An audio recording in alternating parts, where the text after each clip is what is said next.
ընդունել։ Ես այսօր 4 ժամ դասախոսության եմ։ Հա, բայց որ լսենք էլի ձեզ։ Ներքին պալատը համապատասխան որոշում է ընդունել, որպեսզի Ղարաբաղյան հիմնախնդիրը խնդրի վերաբերյալ կազմակերպեն լսումներ, որը շատ կարևոր է, քանզի տարբեր ուժեր, ինչպես դրսում, այնպես էլ ցավոք Հայաստանի Հանրապետությունում փորձում են ներկայացնել իրավիճակը այնպես, որ Ղարաբաղի հարցը փակված է, Ղարաբաղի հարցը ընդհանրապես չկա, ինչին մեր վճռական անհամաձայնությունն ենք հայտնում, մենք պայքարել ենք եւ պայքարելու ենք մեր հավաքական վերադարձին, մեր պատմական հայրենիք եւ ուզում ենք այսօր շնորհակալություն հայտնենք Շվեյցարիայի ժողովրդին, Շվեյցարիայի իշխանություններին, համապատասխան պետական կառույցներին, որոնք աջակցում են Ղարաբաղցիների հարցի, Արցախի հանրապետության հիմնախնդրի արդարացի լուծման եւ ակնկալիքը այնպեսին է, որ այսօր մենք խնդրանքով, նամակով դիմում ենք Շվեյցարիայի իշխանություններին, որպեսզի տեղի ունեցող մարտի 18-ին Շվեյցարիայում տեղի կունենա պարլամենտի վերին պալատի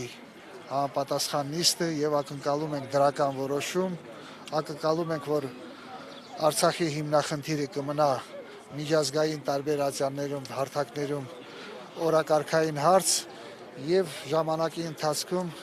այդ հարցը կստանա արդարացի լուծում։ Պարոն Վաղունց, այսինքն դուք ակնկալում եք, որ այստեղ բանաձև ընդունվի նաև վերին պալատում, հետո արդեն կառավարությունը ընթացք տա իր Վերին պալատի որոշումը պարտադիր է կառավարության համար, այնպես որ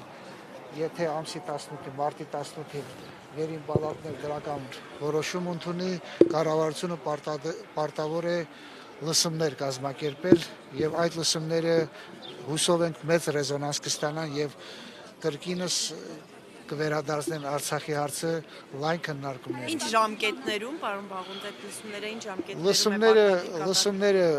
հարցի բարձրացման պահից ասում էր կես տարի ժամկետով մոտավորապես մի 3 ամիս արդեն անցել է, հենց որ սպասում ենք, որ ամռանը հարցի քննարկումը կլինի։ Հիմա դուք ակնկալում եք, որ բանաձևը ընդունվի, թե նաև կառավարության դիմումը կոնկրետ այսօրվա ումն է, այսինքն այսօրվա գործողությունների կոնկրետ հասցեատերը։ Ես էլի կրկնեմ, մարտի 18-ին տեղի կունենա Շվեյցարիայի պարլամենտի վերին պալատի նիստը եւ դրական որոշում ընդունելու պահից արդեն կառավարությունը պարտադրված կլինի, որովհետեւ Շվեյցարիայի օրենքը այնպեսին է, որ վերին պալատի որոշումը ընդունելու պահից որոշումը պարտադիր է կառավարության իրականացման համար։ Իսկ սա ինչ ճնշման մեխանիզմ է, հա, ինչպես կարելի է ճնշում գործադրել Ադրբեջանի իշխանություններին։ Այդ Ինչ վերաբերում է ճնշման, մենք ճնշում չենք գործադրում, մենք ներկայացնում ենք մեր պահանջները, մենք մեր իրավունքների տերն ենք կանգնում եւ եթե խոսենք Հայաստանի իշխանությունների վերաբերմունքի մասին, ապա ես այդտեղ թույլ տաք մի զուգահեռ տանեմ մեխանիկայի ոսկի կանոն կա, որ յուրաքանչյուր գործողության էֆեկտիվությունը որոշում է ոչ միայն գործադրած ուժի միջոցով, այլ նաև բազուկի մեծությամբ շնորհիվ։ Ես կներկայացնեմ Արցախահայության, Արցախի իշխանությունների գործունեությունը այն գործադրած ուժին, բայց նշեմ նաև, որ առանց լծակի, առանց բազուկի, որի իդեմս Հայաստանի իշխանություններն է, մեր գործունեության էֆեկտիվությունը շատ ցածր է եւ ես ակնկալում եմ, որ շուտ կամ ուշ այս կամ այն այլ իշխանություն Հայաստանի Հանրապետության կհասկանա, որ Ղարաբաղի հիմնախնդիրը դա ամբողջ հայ ազգի հիմնախնդիրն է, որ Ղարաբաղը դա Հայաստանի անբաժանելի մասն է եւ կարծում եմ շատ ավելի ակտիվ եւ գործունյա ջանքեր կգործադրվի, որպեսզի Արցախյան հիմնախնդիրը արդարացի լուծում ստանա։ Այսինքն ես ճիշտ հասկացա, պարոն Վաղունց, որ Շվեյցարիայի վերին այդ խորհրդարանի վերին պալատի որոշումը ավելի շատ ազդակ է Հայաստանի իշխանություններին, քան Ադրբեջանի իշխանություններին։ Հայաստանի իշխանությունը կարծեմ արտաքին ազդակների անհրաժեշտություն ունի եւ բոլորն էլ հստակ այդ պահանջները, որոնք մենք ներկայացնում են Հայաստանի իշխանությունների կողմից, բոլորի կողմից էլ հասկանում են արդարությունը մեր պահանջների, հասկանում են ուղղակի համարձակությունը պետք, որպեսզի թիկունք կանգնի Արցախի ժողովրդին։ Իսկ դուք վստահ եմ լսած կլինեք փաստարկները, որ բարբերաբար հնչեցնում են իշխանության տարբեր ներկայացուցիչներ, թե Արցախի ժողովրդի վերադարձի հարցը եւ այդ օրակարգը առհասարակ իրատեսական չէ, այս պնդումներին ինչպես կարձականքեք։ Գիտեք, տարբեր հարցեր, տարբեր ժամանակահատվածում ստանում են տարբեր գնահատականներ, տարբեր լուծումներ եւ եթե ընդունենք, որ ինչ որ չափով այսօր անհնար է կոնկրետ խոսել վերադարձի մասին, հաշվի առնելով տարածաշրջանում իրավիճակը, հաշվի առնելով ադրբեջանական կողմի դիրքորոշումը, որին սատար է կանգնում հզոր Թուրքիան, այնուամենայնիվ մենք հասկանում ենք, որ մեր համախմբված ջանքերի շնորհիվ մենք կպահպանենք հույսը, կպահպանենք հնարավորությունը եւ մի քիչ ավելի բարենպաստ պայմաններում դա խոսքը եւ տարածաշրջանային իրավիճակի մասին է եւ ընդհանրապես գերտերությունների դիրքորոշման մասին է, կարծում եմ շուտ կամ ուշ կստեղծվի մի իրավիճակ, որ պահանջված կլինի արդարության մեխանիզմներ գործարկվի, որպեսզի միջազգային նորմերը պահպանվի, իրականացվի միջազգային պահանջները նման խնդիրների կոնֆլիկտային լուծման եւ մենք միշտ էլ պատրաստ պիտի լինենք նման զարգացումներին եւ հույսով եմ կարողանանք օգտագործել համապատասխան բարենպաստ պայմանները, որպեսզի իրականացնենք մեր երազանքը, հավաքական վերադարձը մեր պատմական հայրենիք եւ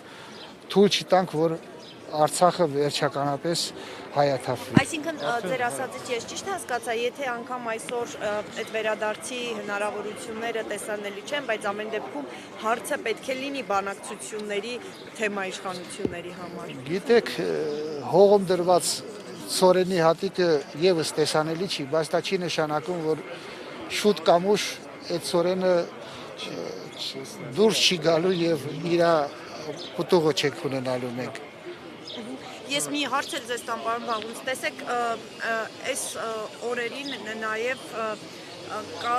Ադրբեջանից տարբեր պահանջներ են հնչում, խոսվում են եւ այլն, բայց հնչում են նաև հայտարարություններ հայաստանյան ընդդիմադիր դաշտից, որ այդ վերադարձի հնարավորությունը կարող է փոքր, բայց հնարավորություն ստեղծել նոյեմբերի 9-ի փաստաթուղթը։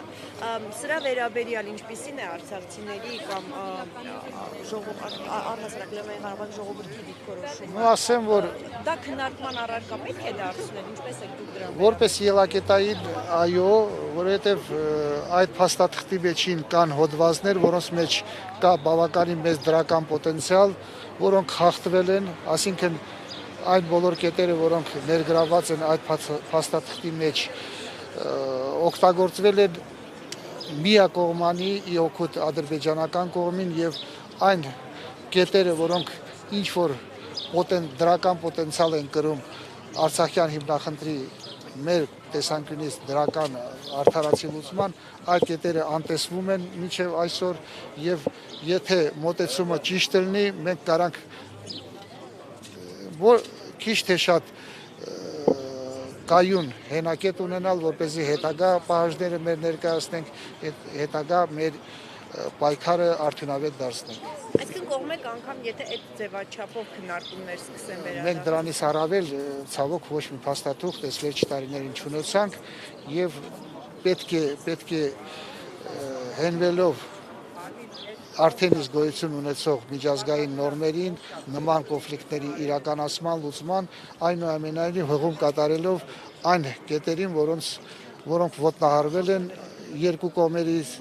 Հայաստանի Հանրապետության կողմից եւս հստակ պահանջներ չկա այդ պահանջների կատարման, ադրբեջանական կողմն էլ օգտվելով այդ հայկական դիրքի թուլությունից շարունակում է առավել պահանջներ ներկայացնել եւ ցավոք արդեն հասել է նրան, որ եւ Հայաստանի Հանրապետության տարածքների նկատմամբ պահանջներ ներկայացնում, ընդդուք մինչև Երևանի նկատմամբ պահանջներ, սահմանադրության փոփոխություն եւ կարծում եմ Շնորհակալ։